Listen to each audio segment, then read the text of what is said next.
On dit souvent que la Chartreuse est un cadre inspiré des pères du désert, donc un cadre de solitude, de silence, qui permet à chacun de se mettre à sa manière à lui, à l'écoute de Dieu, à la suite du Christ.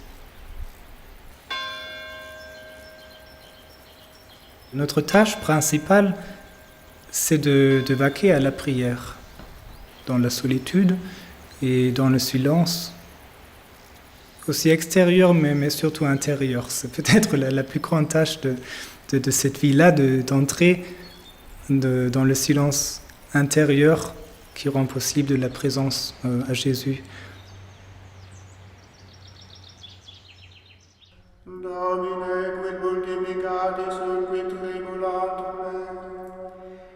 Dont le maçon, un de nos révérends pères, a très bien défini les différentes protections, les différents remparts. Il y a le désert géographique autour du monastère, il y a la clôture, le mur de clôture autour du monastère, et pour les pères au cloître, la clôture de la cellule, comme s'il y avait une espèce de montée progressive jusqu'au sanctuaire. Donc ça fait une triple clôture, si on peut dire, mais pour précisément permettre de garder au maximum le plus important, qui est la clôture du cœur, la clôture intérieure, ce que les pères du désert et les moines après eux ont beaucoup développé, enfin tout le thème de la garde du cœur. C'est ça le plus important.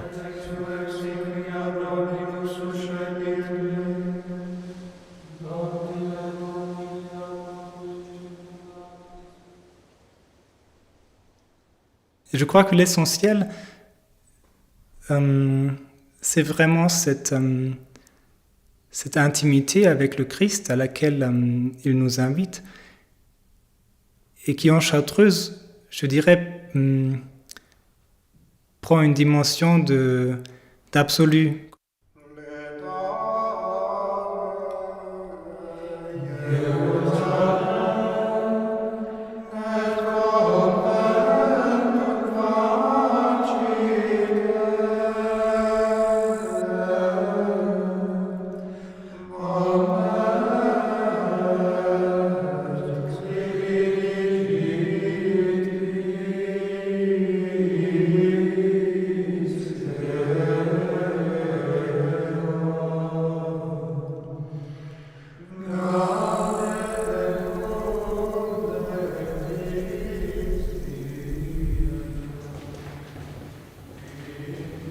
Quand je suis rentré avant, moi, quand j'étais prêtre, j'avais des paroissiens qui, pour eux, la solitude, c'est vraiment quelque chose de difficile.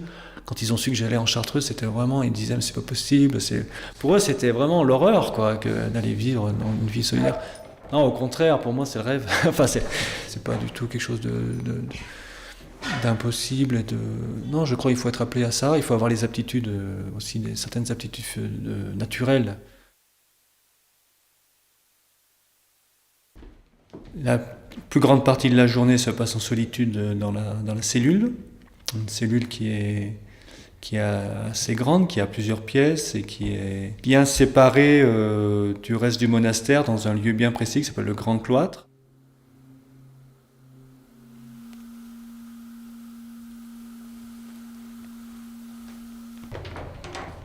Il y a vraiment une vraie austérité, quelque chose d'assez rigoureux, quelque chose d'assez radical, surtout au niveau de la séparation d'avec le monde.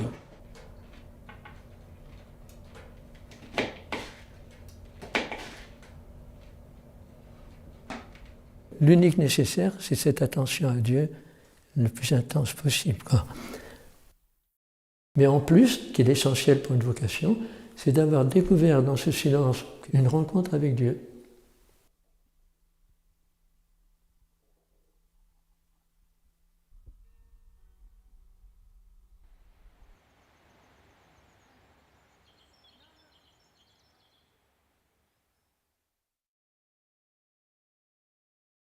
On a 2 grands temps de à peu près 1h45 le matin et 1h45 l'après-midi qui sont consacrés à l'étude et au travail manuel.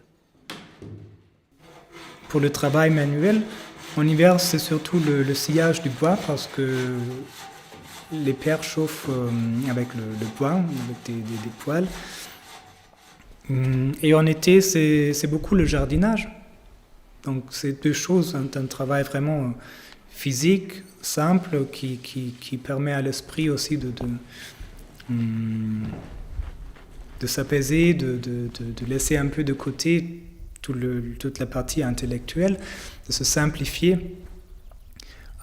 Et puis aussi, on aime beaucoup chez nous la fabrication des livres. Donc il y a des frères dans leur cellule qui font la reliure, d'autres qui font la dorure des couvertures. Et donc, je dirais que ces trois choses-là sont un peu les principales activités manuelles, mais il y a toujours aussi d'autres.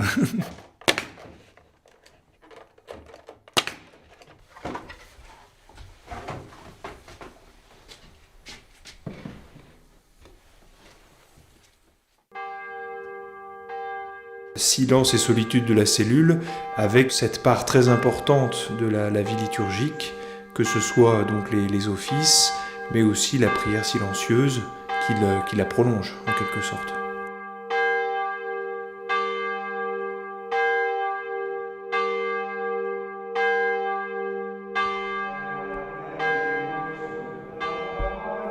Et celle qui structure la journée de la manière la plus évidente, je dirais, c'est la prière liturgique.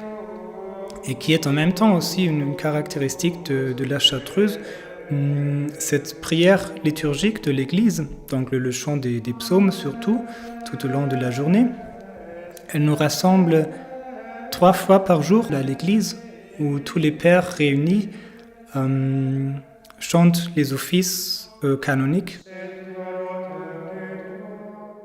Donc d'abord les matines et les laudes à minuit à l'église.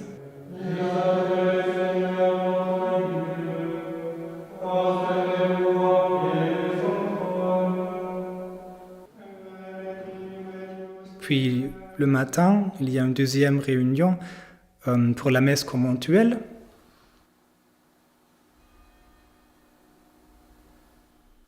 En plus de cela, chacun des pères célèbre une messe en solitude, où chacun a une chapelle qui lui est désignée.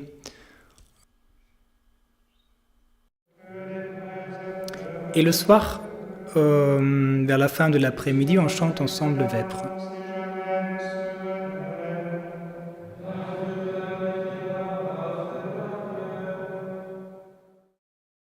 Ce qui est très marquant, c'est frappant en tout cas pour moi, c'est qu'on voit Bruno est un vrai ermite, hein, d'ailleurs on le surnommait l'ermite qui est venu ici, mais il est dans sa vie, jamais on ne le voit seul, jamais on dit qu'il est seul, qu'il a fait une expérience tout seul, il est toujours avec d'autres, toujours avec des compagnons, toujours avec des amis.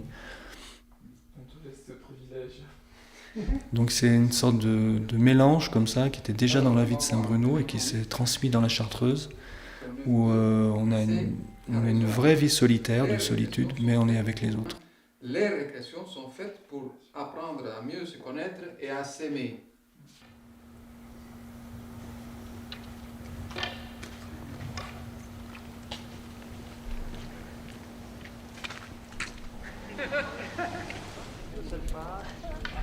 Tous les lundis, nous sortons, nous marchons ensemble pendant l'après-midi, pendant 4 heures de marche, et nous marchons 2 par 2, ce qui fait que nous pouvons avoir des discussions avec des confrères, et parfois très profondes. C'est un moment très fort et qui fait grandir beaucoup la communion, ça.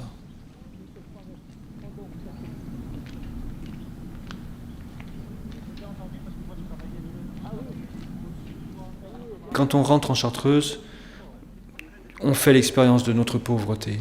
On est des hommes pauvres, vous savez, on est vraiment des hommes... C'est pour ça, on n'est vraiment pas au-dessus des autres, on est vraiment comme les autres, comme les autres hommes. On est avec nos faiblesses, voilà. Simplement, le Seigneur il nous donne une vocation, il nous donne une grâce particulière de vivre cette vie-là. Donc on n'y est pour rien. Nous aussi, on répond à la grâce, on répond à l'appel avec toute je pense, notre générosité et notre désir de répondre à l'appel de Dieu.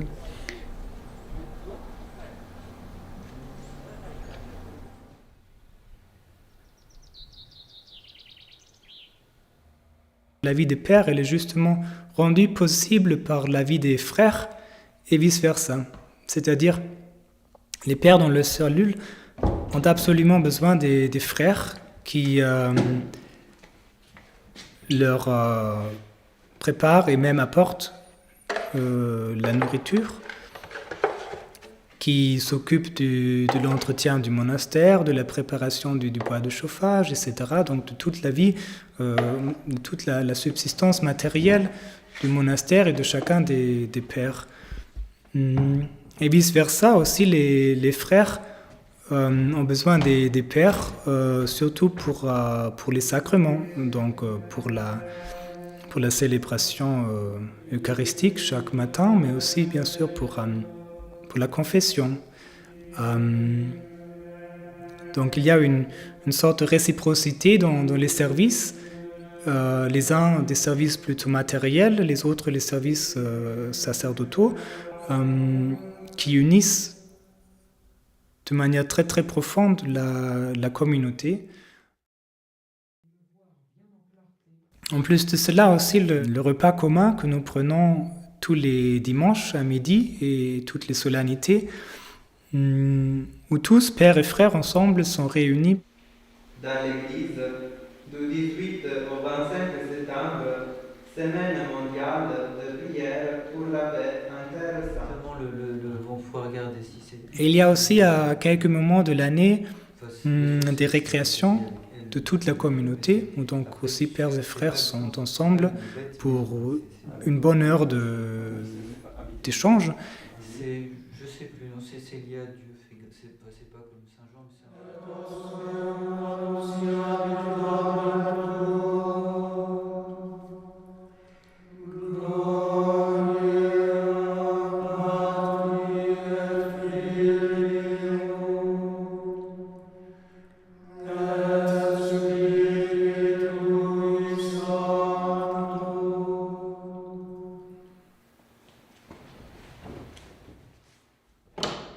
Quand on est novice, on a le père maître qui nous accompagne. Après, on a le prieur. Donc, on a un confesseur aussi, ou un moine qu'on peut voir régulièrement pour nous aider, pour nous accompagner.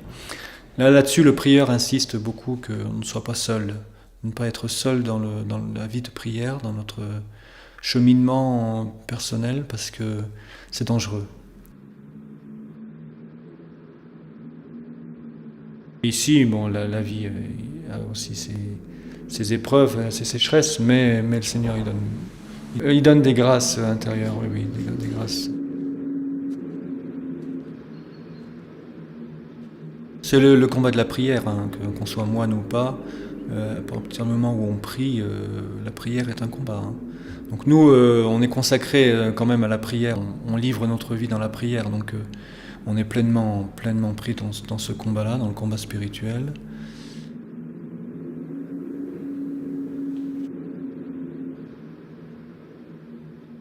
Oui, il y a toujours le combat de tous les jours, et souvent même de toutes les heures, mais qui, disons, est un combat, une sorte de préférence continuelle du Christ. C'est-à-dire, on a toujours ces inclinations, je crois, vers un peu de paresse, un peu de laisser aller, un peu de légèreté, un peu de se paître dans ses souvenirs ou dans la pensée de ce qu'on pourrait faire maintenant dans le monde. Et je crois ce combat, entre guillemets, c'est de préférer à chaque instant à ces choses qui se présentent cette attention à la relation à Jésus qui se vit uniquement dans le présent.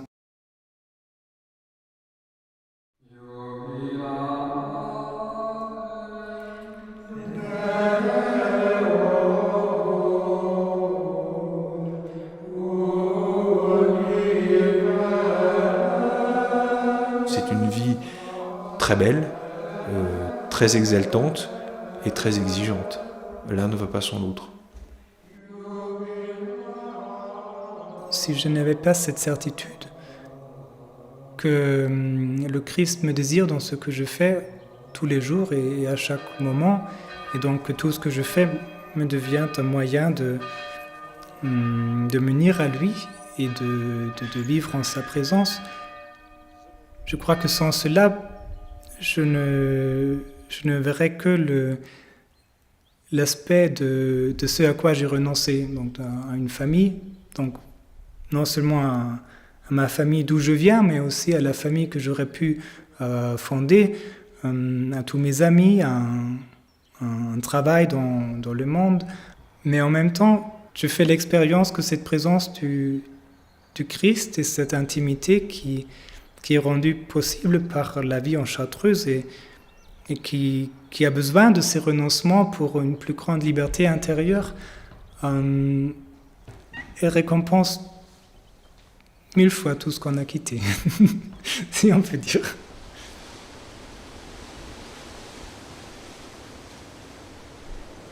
Personne, en fait, n'est appelé à vivre pour lui-même, pour soi. On est tous appelés à vivre pour Dieu et pour les autres, pour se donner.